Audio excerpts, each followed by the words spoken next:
Good morning to everyone who is in our time zone, and good afternoon to those, or perhaps good evening to those who are in other parts of the world. This is our fourth of four in the series Perspectives in Sacred Space. We do one per quarter every year. And for those of you new to the series, we have a presentation, conversational, and question and answer format to delve into the meanings of our built environment, particularly sacred spaces.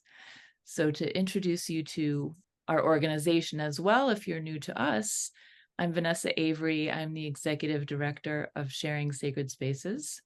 And we are a secular nonprofit organization that eradicates bias, hate, and misunderstanding, and works to heal polarization and division through intergroup encounter and engagement. And we often begin with the built environment, especially sacred architecture, as a way to hear one another's stories, individual, communal, and find interconnectedness through our shared humanity. I want to thank you for being here today, and I'm very pleased to introduce our wonderful guest today, who's tuning in all the way from South Africa. It's such a pleasure to have you here, Mr. Heinrich Wolff. Mr. Wolff is a co-founder and principal of Wolff Architects in Cape Town, South Africa. It's a practice concerned with developing an architecture of consequence. Mr. Wolff is the award-winning co-founder of the firm, and he will discuss the Baha'i Temple that he designed in the Democratic Republic of the Congo. Heinrich has received many awards, including the Daimler-Chrysler Award for Architecture, the Lubetkin Award in 2005, and in 2011, he was elected as the Designer of the Future by the Walter Micmac Foundation. Forgive my pronunciation if that's incorrect. Heinrich has taught and lectured internationally and has held several academic appointments at institutions including the ETH in Zurich, the IUAV in Venice, Washington University in St. Louis, and UCT Cape Town. Joining us also is our own Dr. Michael Crosby. Dr. Crosby served as an editor at Architecture, the AIA journal Progressive Architecture, architectureweek.com, and is editor-in-chief of Faith and Form, a quarterly journal on religious art and architecture. He's also a frequent contributor to Architectural Record and Common Edge, and writes about architecture and design for the Hartford Courant. He is the author of innumerable books and prestigious academic appointments, and he is also a registered architect in the state of Connecticut, professor at the University of Hartford, and board member of Sharing Sacred Spaces. Always great to be with you, Mike. I'm very happy to be here today. So very grateful for both of your presence, and I don't want to hold you up, Heinrich, any longer from what I know will be an incredible, even tactile presentation. Welcome, and I will pass the stage to you.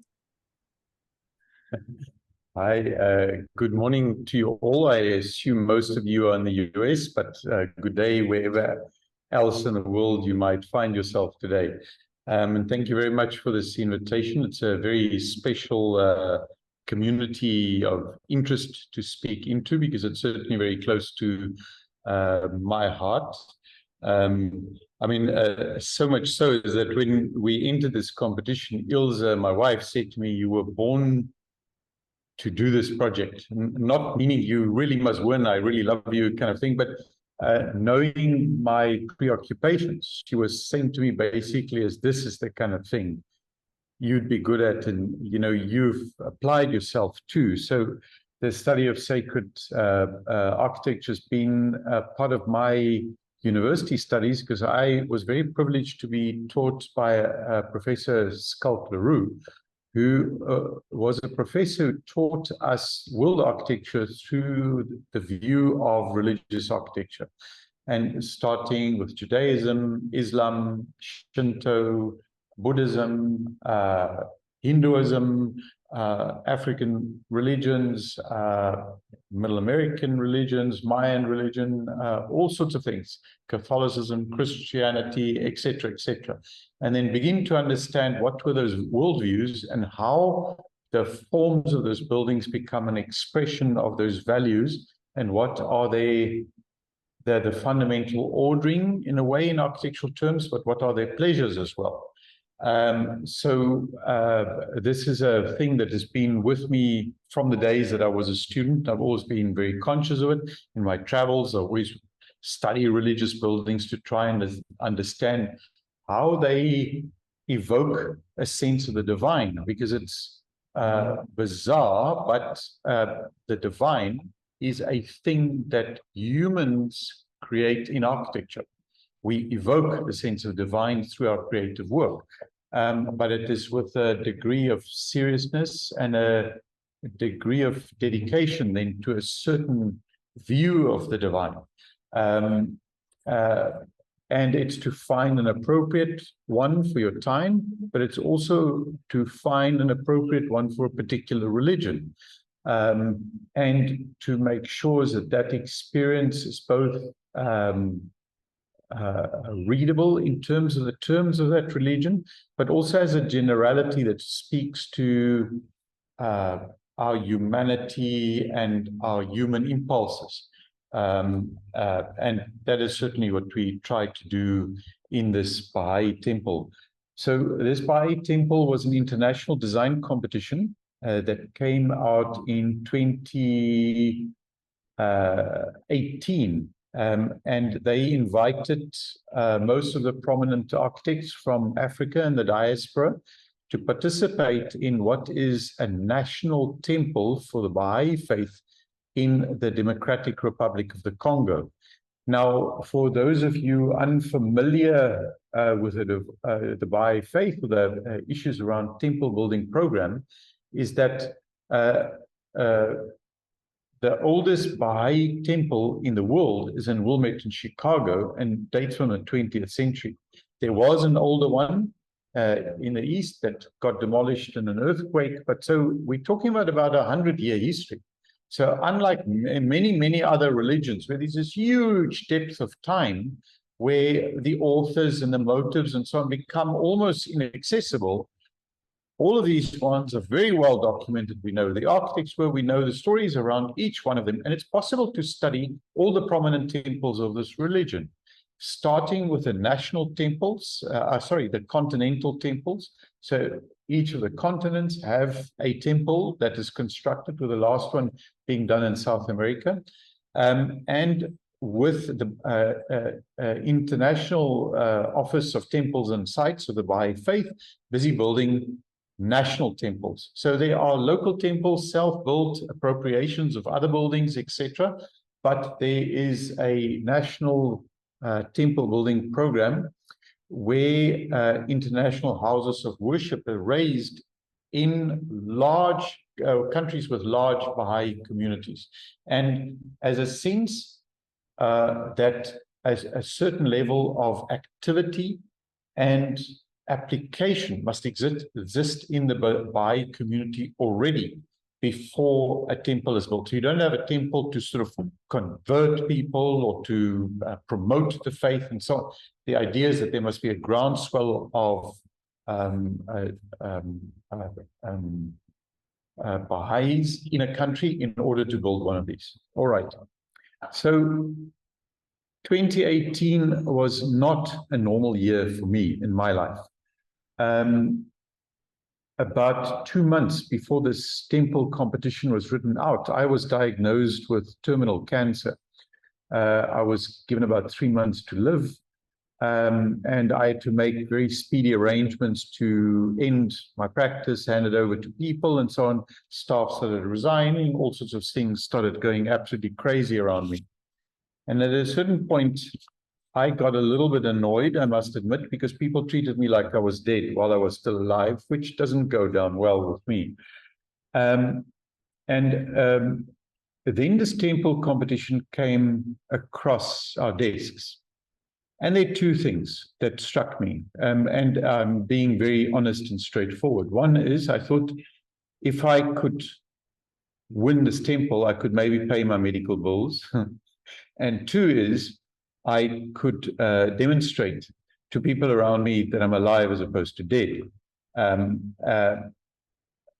Now, I was very fortunate is that my diagnosis was downgraded a little bit from absolutely terminal to very, very dangerous.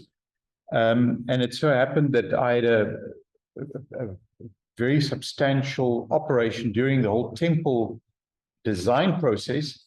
And a month after my operation, COVID hit the world, international lockdown struck, and so on. So I was sitting in a bedroom in my house, drawing up this temple on a drawing board, taking photographs of it with a cell phone, sending it to people who were working remotely, and so on. So we did the temple under very, very strange conditions.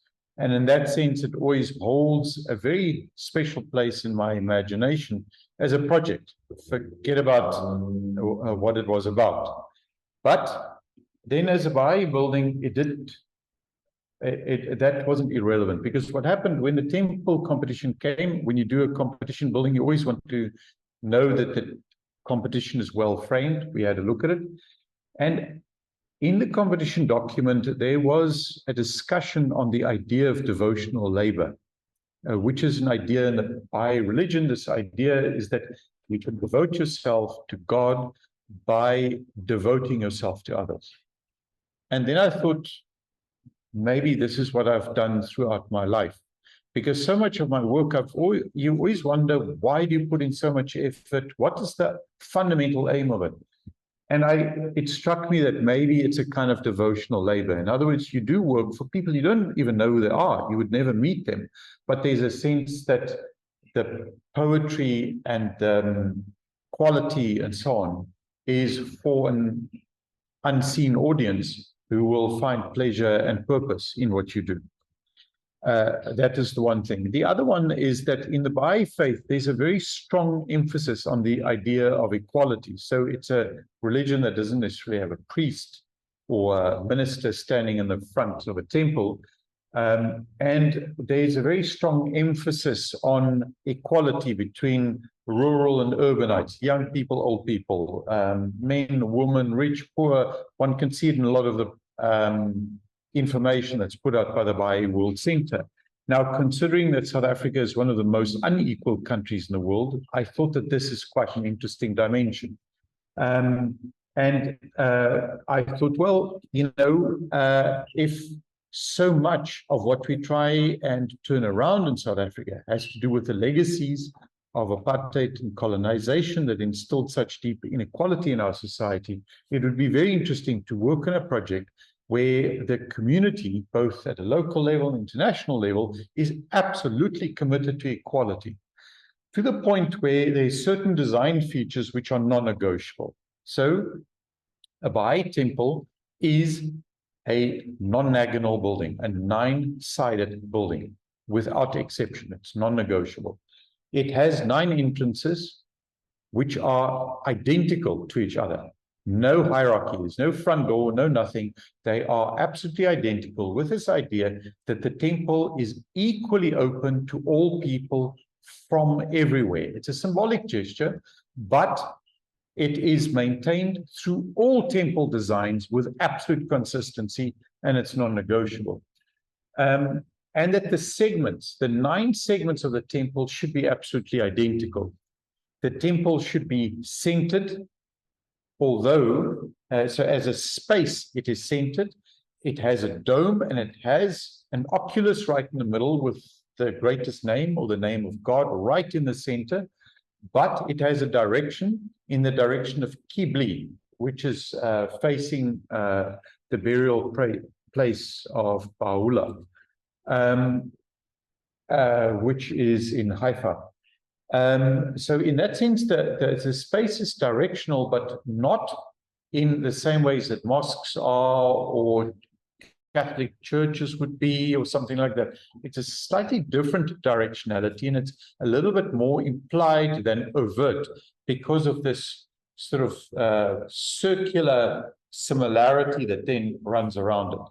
So when we started designing it, I must admit the similarity of segments was a hard thing to deal with, because so much of design has to do with setting up some kind of order and disrupting it. So in essence, that architecture is the structure of a joke. In that, you know, a joke is a piece of narrative that has a fixed format, but it surprises you in a twist that it takes. And so much of design sets up a certain kind of an order, and then it plays with it. So it disrupts it. Where in a building like this, there is no preoccupation with the disruption. In essence, it's the opposite. It much more has the structure of a prayer. And I'm not saying it because it's a religious building, but a prayer is a kind of a devotional narrative. So this building finds a principle that orders it, and it devotes itself to the expression of that principle. And that is how this building is designed. And we were trying to look for buildings that's similar to that. And one of the buildings that's similar, for instance, is a sports stadium. If you think a sports stadium, and the fire codes require absolute consistent application of the fire code. If the fire code says no more than 20 seats in a row before you have an escape, you can't make 25. It just doesn't work like that. So there's a certain equivalence that comes in the design of that bowl where there's no disruption. In essence, in the application of it. We were saying, well, in certain cases, we accept it, but in Baha'i temples, you know, people trying to fiddle with it sometimes. You could see in competition entries, people try and be, how can I say, clever with it. And we were saying, let's devote ourselves to this principle of absolute equivalence and find the pleasure within that. Now, allow me just to share, and I can maybe show you what we've done. I'm going to start with a short little video that just shows you basically the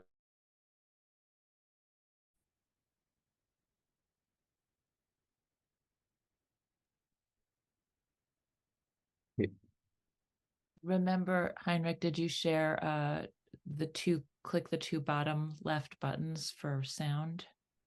Is there sound? there is sound. Should I, what's the two left buttons? Shall I stop sharing? So when you share again, you'll see, you click the screen you're going to share, but then there are two, it says share video, there are two little buttons on the left of the screen that pops up. If I say share,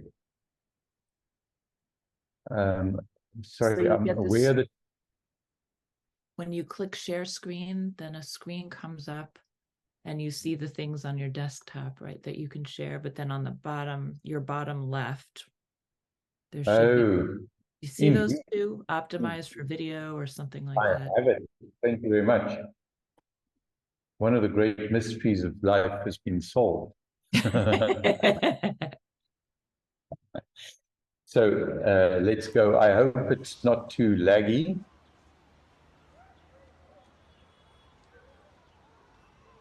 So I'm maybe going to wait for it to load a little bit, but this is a short video, that series of drone images that shows it in the context of Kinshasa, that you can see it's a densely built up area, but the temple is sited inside a garden.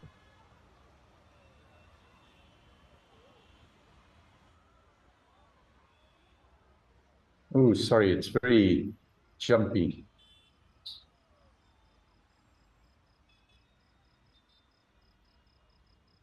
It's a bit jumpy, but we still get a sense of it, so it's okay. Okay, but you can see it's sort of set inside an area. These are existing plants, and this was the garden as it was on the opening day. So it's actually a newly established garden, but the idea is that they're very, very big trees that grow up around the temple. You can see there's a fertile valley now just behind the temple. That is a huge valley inside the landscape. It's not so evident from here because it's a plateau, and then these valleys get eroded, where groundwater from this very sandy soil comes out underneath.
Right, that gives you some idea of its overall context. It's a very, very dense urban environment.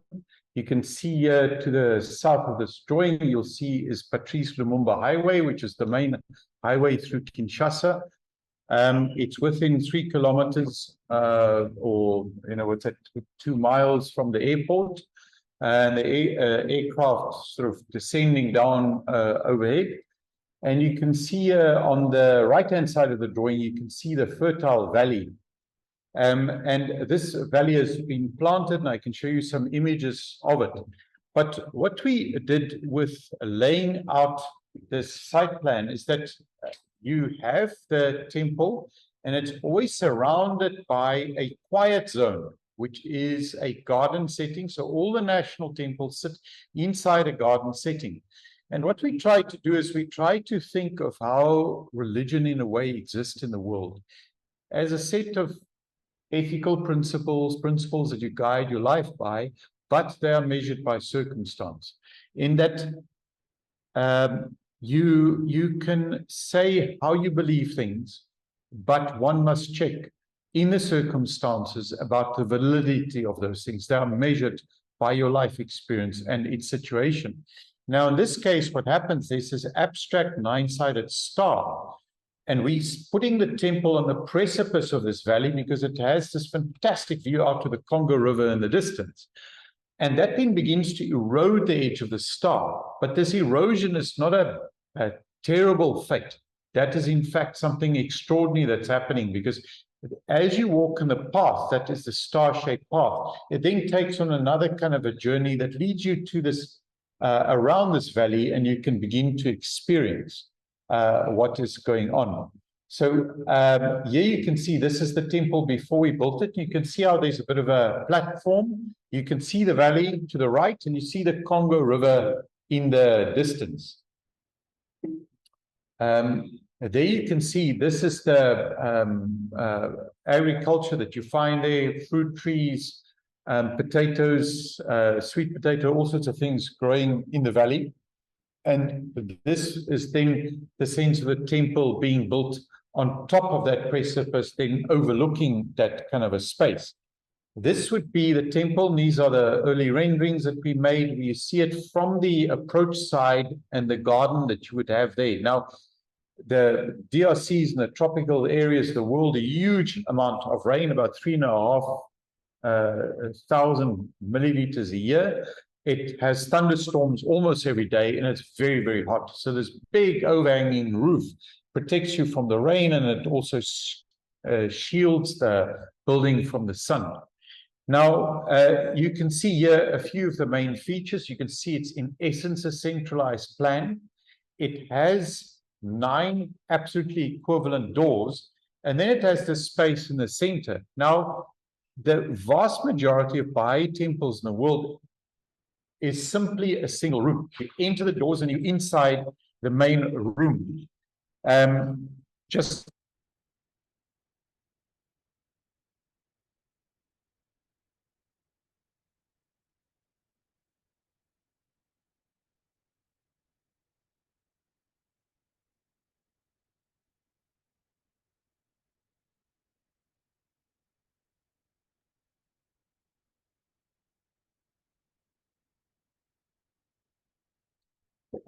I apologize. Our workshop people just started building the next model. Just to go through it, you can see there are 9 equivalent entrances, but what you find in 2 temples that we thought were quite extraordinary is one is the temple in Wilmette that has a periphery spatially to it through a series of additional columns, or the temple in Delhi that through its structural assembly makes a bit of a depth of space as you come into it. And there was something extraordinary about the idea of making a periphery to a space like this. So there's a center in a way for people who are absolutely focused and devoted and wants to concentrate and be in proximity with the congregation. And then there are people, for whatever reason, that may want to be on the periphery. You are there with a child who's quite busy, you've arrived late, maybe you are wondering, you are interested, you've heard about this temple, you've heard about this religion. You just want to, whatever brings you to either the center or the periphery.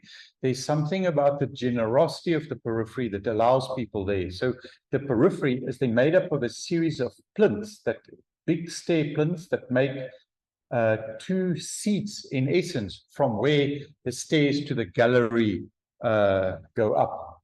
You can see the circumambulatory. This is outside. That goes around there, and these are perforated walls.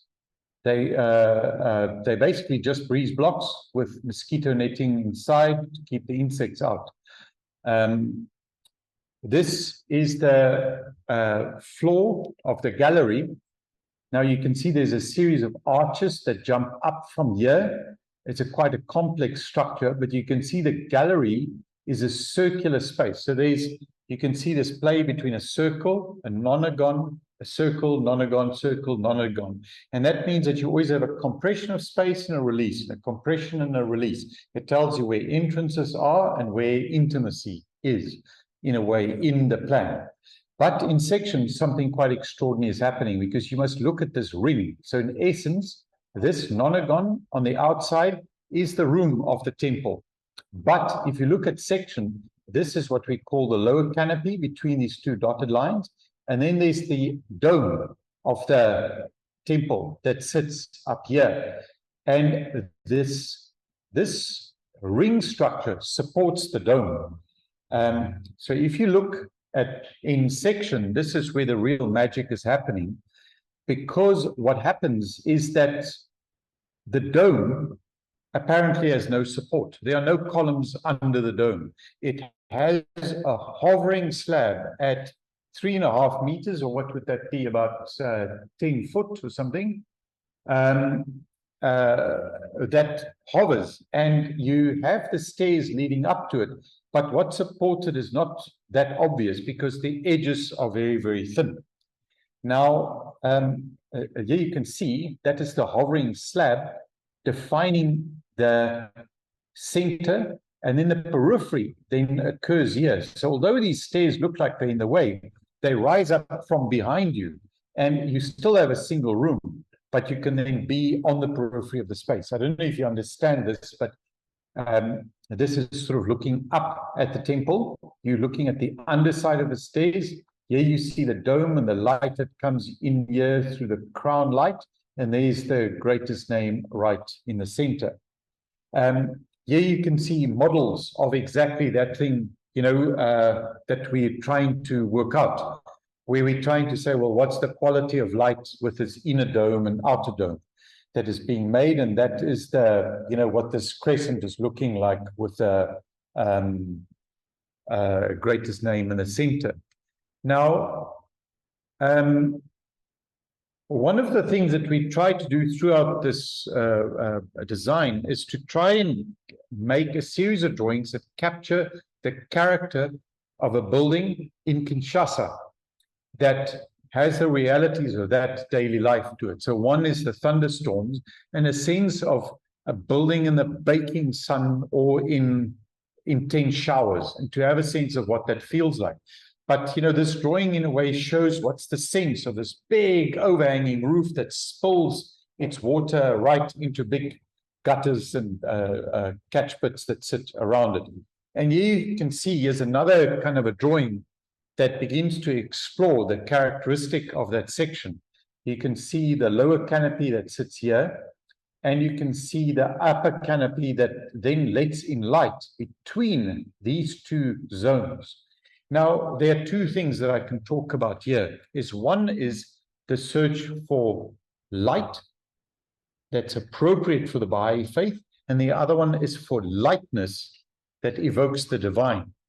So in terms of light, what we try to do is that this building is illuminated in an authentic manner, authentic meaning that it's rooted in a way in the traditions of the Baha'i faith, as opposed to Christian traditions or Islamic traditions or any other kind of tradition. And what we were saying is that many of these similar buildings sit in very, very hot climates throughout the world, although there are some of them in cold climates. But there's something about it that very contrasty light, in a way, is very much associated with Christian tradition, or sort of light through filigree is very much associated with Islamic tradition. But there was something about saying, is it possible to make very low glare light generally at this eye level? So this zone here is eye level in a way where the crown up here is sort of right above you, it's hovering, because this is an inexpensive building in a way. This is just gypsum board. So it's completely white. Your eye cannot rest on it because there's just nothing there. And then there's a contrast between the light that comes through there and what happens behind. You can see there's a contrast that's made there in a way so that this surface doesn't matter, so that vast areas can actually be clad in a very cheap way. And here you begin to see, these are some of the early renderings that we made, how the light then comes in between these layers with not very great contrast of light, but the light is where the people are, as opposed to somewhere else illuminating the structure necessarily. Now, here you get a sense of how the light then comes in between these different layers of material, and you can see they're nonagons, but they're sloping at 5 degrees, and then there are cutouts. It's semicircular cutouts, but it's like a piece of paper that's cut in a circle and then bent and so on, in a way to reveal that this is a building of our time. This is a structural steel frame in that section. The lower part is structural concrete, but these kinds of beams are what is possible in steel. But here, the other theme comes out, and that one is the one of lightness. The sense is that we want to evoke the divine through a lightweight structure, that there's a sense that this building does not directly reveal the structural effort that it takes to keep itself up, but it denies that structural effort by having very, very thin slabs. So all of these slabs are 150 millimeters. What is that? 5 inches. Wherever you see the structure, the end of the canopy is outside, the stair arm, the edge of the slabs here, it's all 150 millimeters thick. It's very, very thin. But it conceals a very big structure. So this is the actual structure of the stair arm. You can see it's a monumental structure, but you can see the edge here is very thin on the slab edge, and the edge here is very thin. So wherever the structure is revealed, it is thin. So in other words, it's a building that reveals secondary structure, but conceals primary structure in the service of a radical lightness.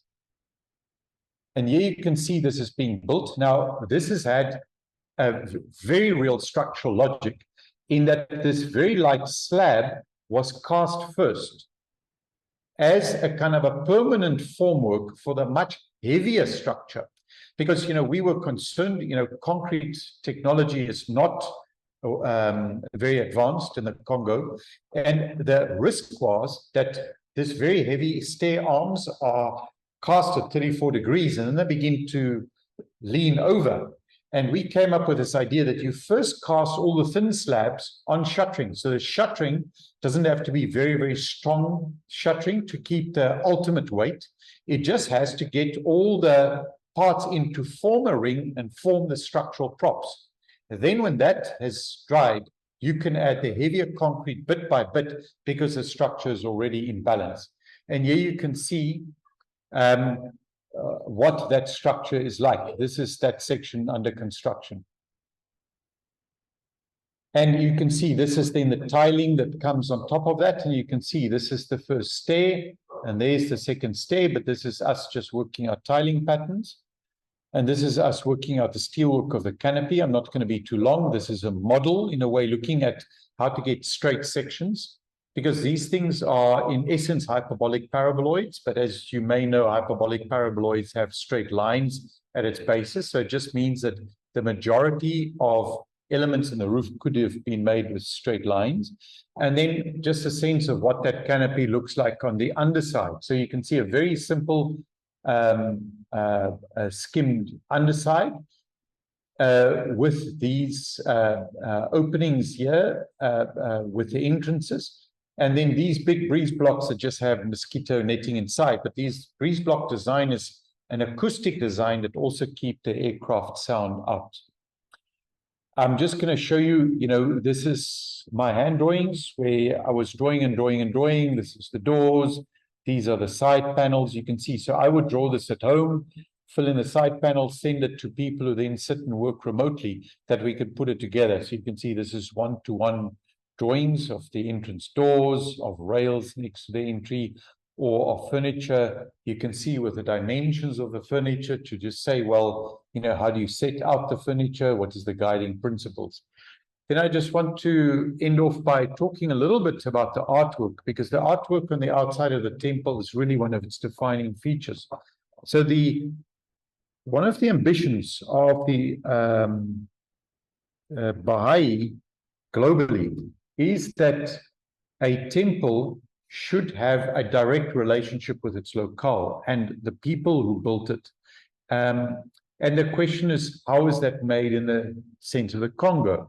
The Congo is a building economy where most big buildings are built by the Chinese. They come in, they build the buildings, the stadiums, university buildings, whatever, and it's not necessarily built by Congolese. So we try to construct this building that to the greatest extent possible, it's built by the Congolese. So here on the left-hand side, you see building photographs of buildings from the 1880s and these baobabs that grew there. The Belgians blew up the baobabs with dynamite to make space for roads, which is most unfortunate because they pretty much got rid of all of them.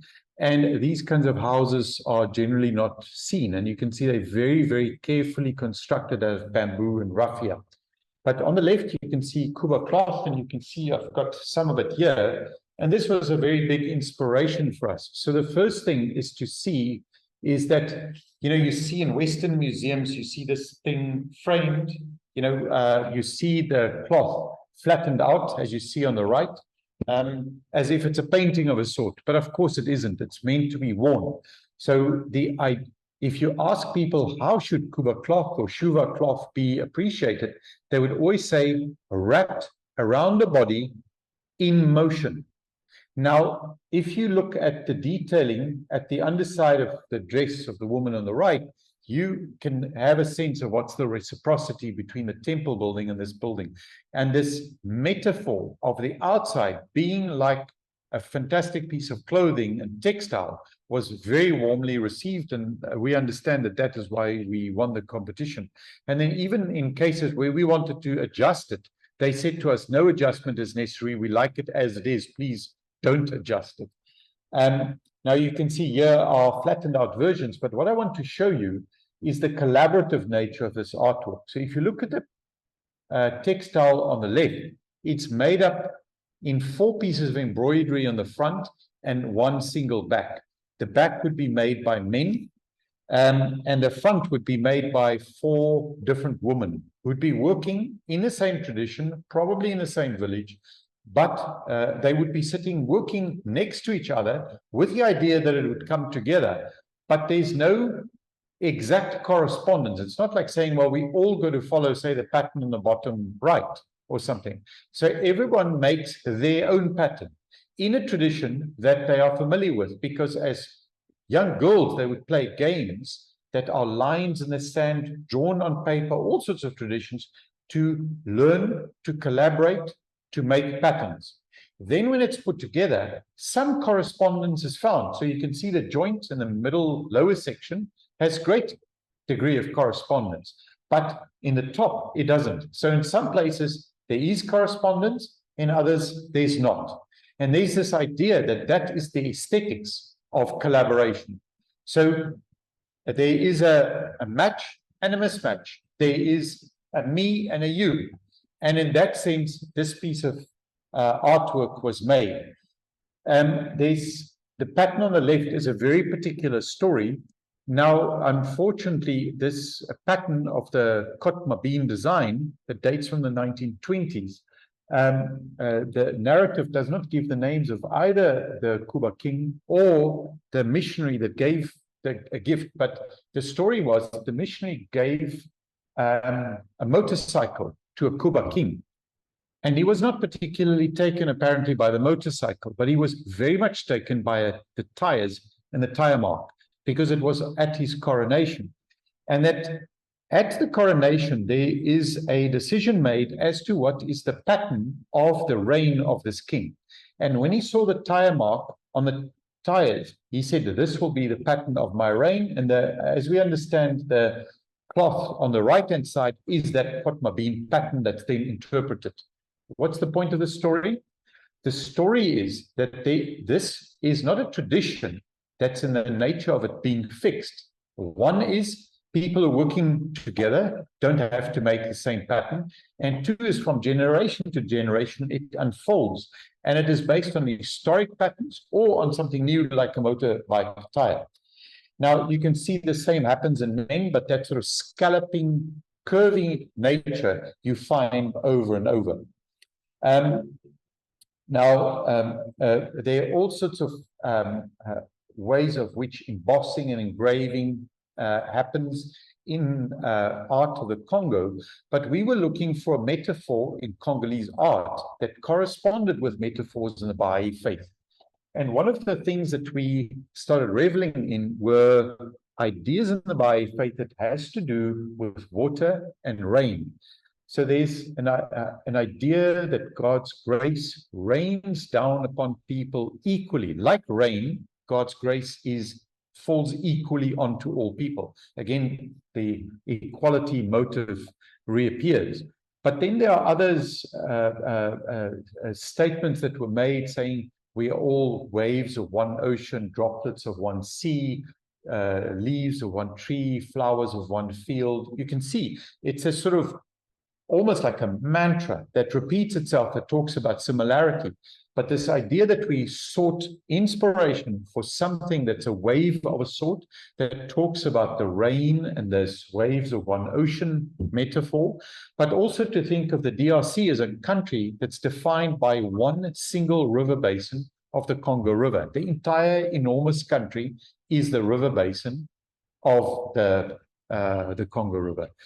So it then emulates a sense of streams and waving water, but on the other hand, the same pattern then finds a similarity in the idea of textile work. And the textile was interpreted as a kind of tiling that is like a weaving or a kind of a stitch that repeats itself. So there is an artwork that was made that you see here on the right, that is the base artwork. And then we manually transfer this artwork onto a tile pattern of 135,000 tiles that we reduced to A3 pieces of paper, 6 tiles at a piece in 29,000 pieces. And this was given as instructions to be made on site in the DRC. And you can see the test here was printed with the gloss and the matte as a way of trying to see it. Here you can see was the way we made little models. You can just see my hand underneath it. So we would make paper models to see what it looks like. And there's the final version of it. And you can see this pattern, and you can see some of the matte and the gloss tiles. And you can also see the beginning of, let's call it defects. So it's in the spirit of a lot of Congolese textile, is that people pound the raffia to make it soft. And sometimes it's pounded until it makes a hole in it, but that is not a fault. That is the point at which the cloth is at its softest. And then you put a patch over it. Now, it did strike us is that maybe some of these tiles fall off over time. Somebody maybe didn't do a good job, something goes wrong, and then you can't get the same tiles. And then you just patch it, just like you would do a Congolese piece of textile. So us putting in little dots of color is in a way the beginning of it. And there you can see it up close. I'm very, very proud to say this was made by Congolese people entirely. You can see there they sit.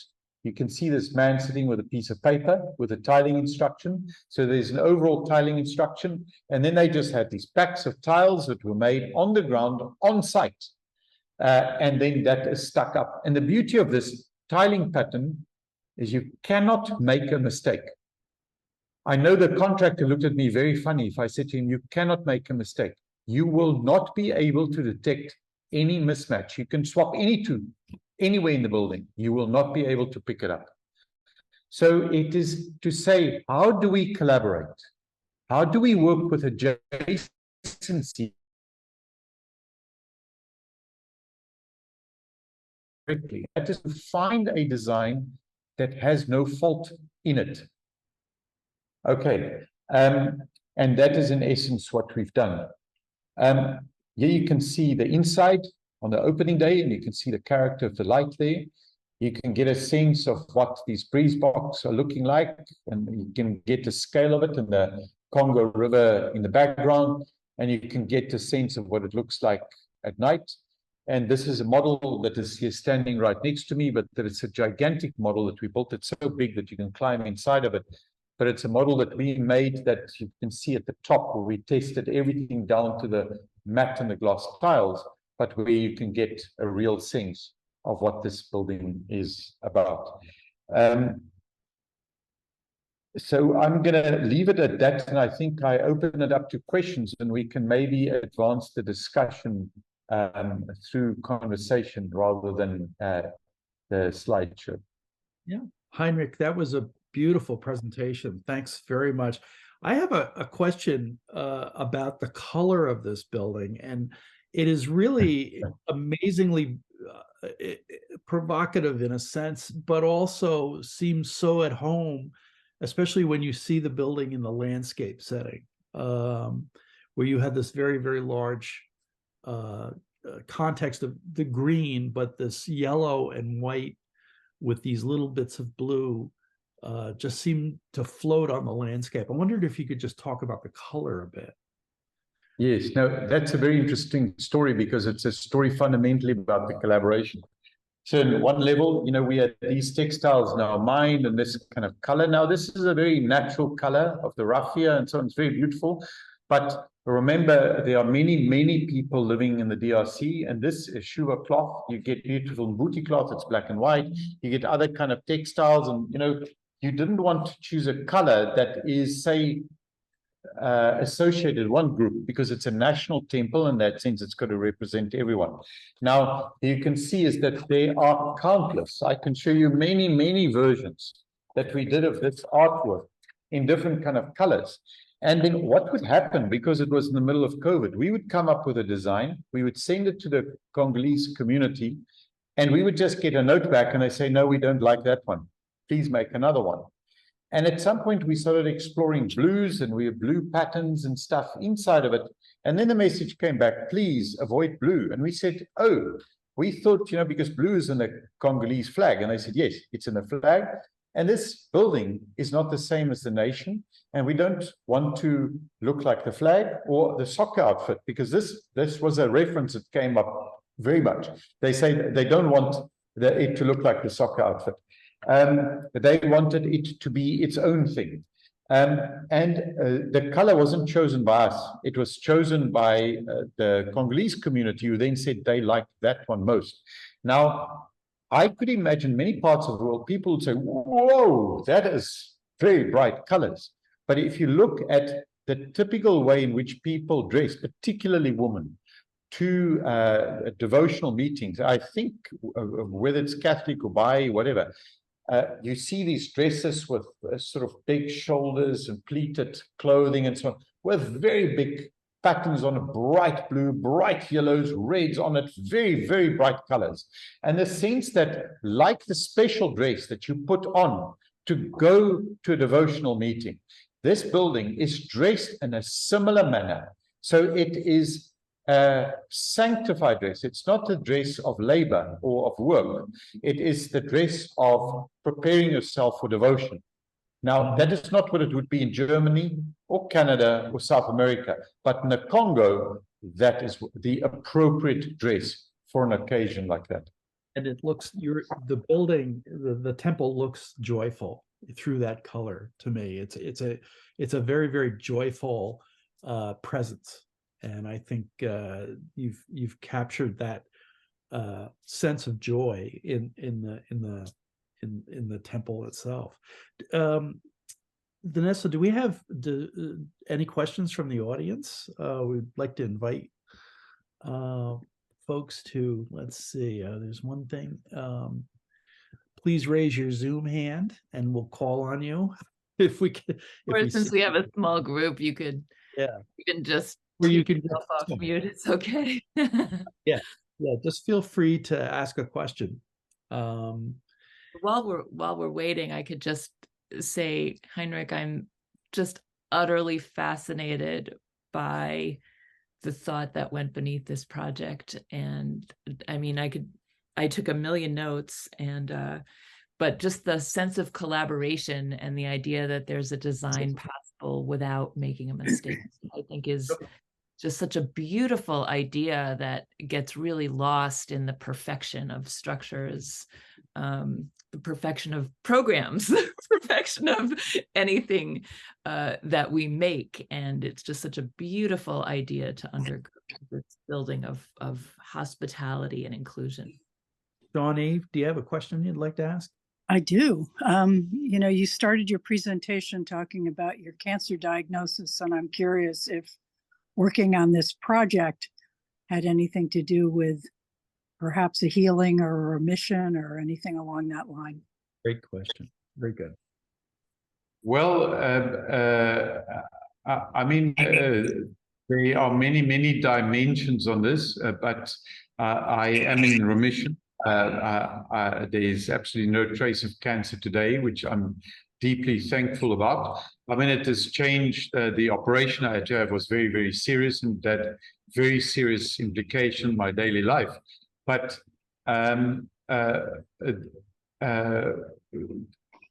you know, the thing for me is that I don't like putting myself in the center of projects. And in that sense, my medical situation is peripheral really to it. You know, from if I tell the story, you know, obviously it is a thing, but I don't want myself to be in the center of a project. One is because I represent a whole office of people who worked on it. There's a very big team of architects who worked on it.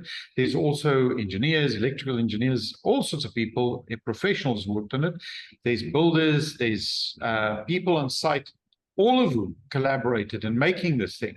And in that sense, you know, it might be that I made some of the first sketches, but there is a sense that it is a collective effort, and whoever takes the first action doesn't mean it's the dominant action. It's just one of the actions.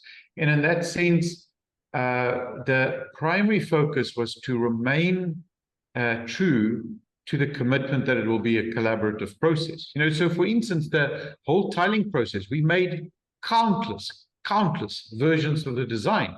And you can appreciate, if I cannot sit across a room of people and say, well, why don't you like this one? Or why do you prefer this? It's difficult because you get a yes or a no sometimes back, and they say, can you come up with something that uses these colors? Those sorts of things. That is not always easy, because it's not through discursive reasoning that you can say, okay, I understand where this is coming from. We had to really push in some cases to understand what is the problem with the blue, because we thought that would be such a natural thing. You know, if you had to do something in Ireland and you make it green, people say, yeah, it's cool. But you can understand that the same thing may add a negative connotation. But so in that sense, I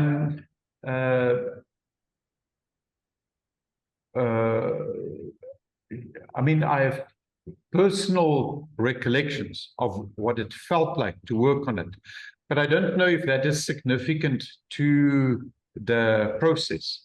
You know, I think what was extraordinary is that, you know, for me, the thing is that building can be building processes can be riddled with a lot of conflict. And I think that there was an unsaid desire and an unsaid agreement that this building will be designed without conflict, because we cannot make a house of God, so to speak, and fight about it. That would be a kind of an anomaly. So this idea of making a pattern that you can't get wrong means that I don't have to say to you, you did it wrong. You need to fix it. It's bad. You understand? So to try and get to that point where things are great. I mean, if a bolt is going to come loose or a piece of steel is eccentric, we got to sort it out, but we can say why. But that you don't want it to come down to taste or some personal thing, but that there's a sense of a shared purpose, that whether we are part of that community or not is not relevant, but that we are saying there's a certain spirit in which you would want this to happen. And I know everyone was overjoyed to know that I was well and alive after my operation. So in that sense, it was good. But